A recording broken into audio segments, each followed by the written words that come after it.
Today, we're reviewing the drama thriller Promising Young Woman. Get ready for incredible plot twists. Several men are relaxing in a bar, and they are having a long conversation. They notice a young woman who seems very drunk. One of the friends sits down with her and starts talking to her. The new friend invites her to go to his house. He pours her some liquor and starts flirting, but suddenly the girl starts talking to him in a completely sober voice. The man instantly stops, and he is shocked. She returns home, opens her notebook, and writes another man's name. Working in a cafe, she serves a guy who suddenly calls her name, Cassandra. The guy introduces himself as Ryan. He reminds her that they studied together at medical school. He asks her out on a date, but she doesn't respond. In the evening, she pretends to be drunk again in front of some man. This man says he is a famous writer. The story repeats itself again, and she pretends to faint. He starts flirting with her, but she says in a sober voice that she needs to go home, and the man starts to kick her out. Cassandra says that she goes to a club every week, pretends to be drunk, and there is always a guy who comes up to see if she is okay, and then wants to take advantage of her drunken state. In the morning, her parents wish Cassie a happy birthday, which she had forgotten. She listens to a lot of insults from her mother because she still lives with her parents, is single, and has no friends. She is given a pink suitcase, hinting that it is time for her to leave her parents' house. Ryan comes to the cafe again, unable to reach Cassie. He insists on asking Cassandra out, and she agrees. He is an interesting guy and has a good sense of humor. The girl likes the guy, but on the way home, he invites her to his house. The girl gets nervous, and Ryan notices. The evening is ruined. But the next day, Cassie comes to the hospital where the guy works, and they go to lunch together. Ryan talks about his friend Alex, who is about to marry a model and works for Ryan's company. Cassandra is flooded with memories. She finds the page of Dr. Alex and her former classmate Madison on the social network. She invites her to a restaurant. There, she pours alcohol into Madison's glass and asks her if she remembers why Cassandra dropped out of school.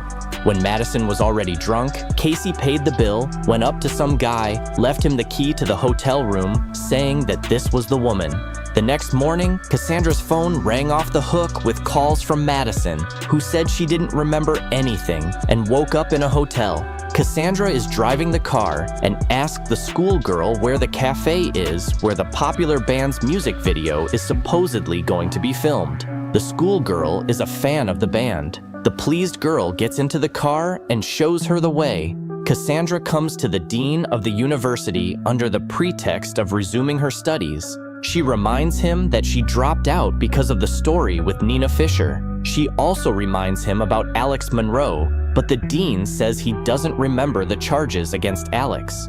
Alex took Nina Fisher to a room where he did some interesting things to her in the presence of friends while she was drunk.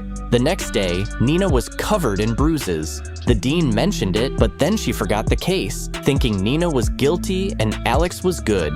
Then Cassandra said that 3 hours ago she picked up the dean's daughter and took her to the same room where Nina had been.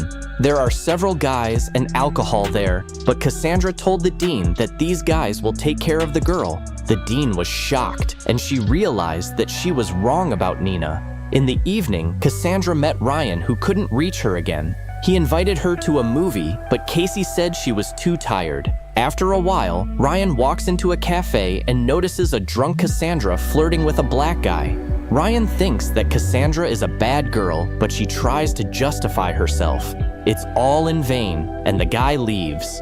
The next day, Cassandra visits a former lawyer who once handled Nina's case. Mr. Green remembers the girl and remembers how he threatened her 7 years ago until she withdrew her statement. He is troubled by the past, and he asks Cassandra to help him clear his conscience. She forgives him, but she is up to something. Cassie visits Nina's mom. She remembers her childhood. Nina's mother asks Cassandra to stop and get on with her life.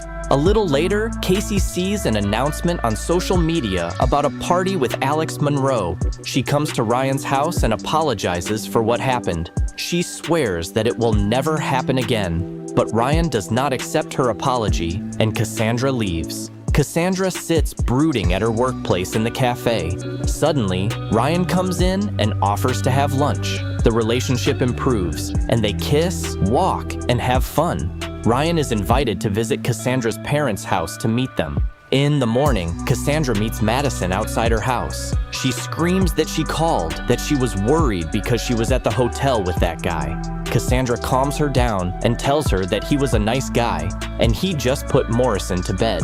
Then Morrison remembered the video of the incident with Nina and Alex. She gave the phone with the video to Cassandra and asked her to never call her again. Cassandra couldn't hold back her tears, watched the video, and recognized the voice of the person who had filmed it. It was Ryan, whom she had already fallen in love with. She immediately went to his workplace and told him that she would send the video to all of his coworkers, friends, and Ryan's parents. He has to tell her where Alex's party will be. Ryan has nowhere to go, so he texts the address. He says he loves Casey, but she doesn't forgive him. Cassandra dresses up as a nurse before going to the party.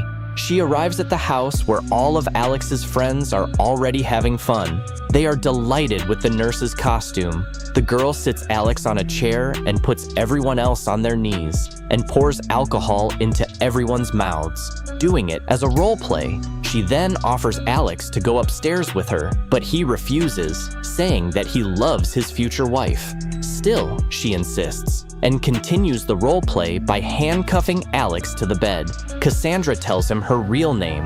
Alex remembers it and calls her friends for help, but Cassandra says they are already asleep because she has put sleeping pills in the alcohol. Cassandra is going to take revenge on Alex. She takes out her surgical instruments, but Alex is crying and begging her to stop. Suddenly, he frees one of his hands from the handcuffs and manages to throw a pillow over Cassandra's face, and he eliminates her. In the morning, Alex's best friend comes upstairs and tells him that the girl is not breathing.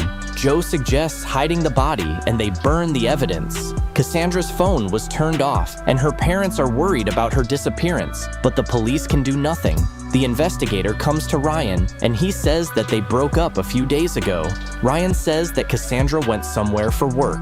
Monroe's wedding goes on, and suddenly Ryan receives a scheduled text message from Cassandra. At the same time, former lawyer Green receives a package from Cassandra and a note that she is going to Alex's party. If she disappears, the lawyer is supposed to give the envelope to the police. Guests at the wedding see police cars. Alex's friend runs away. The police find the charred remains of a body. Alex is accused of murder at the wedding and arrested. Thank you for being with us.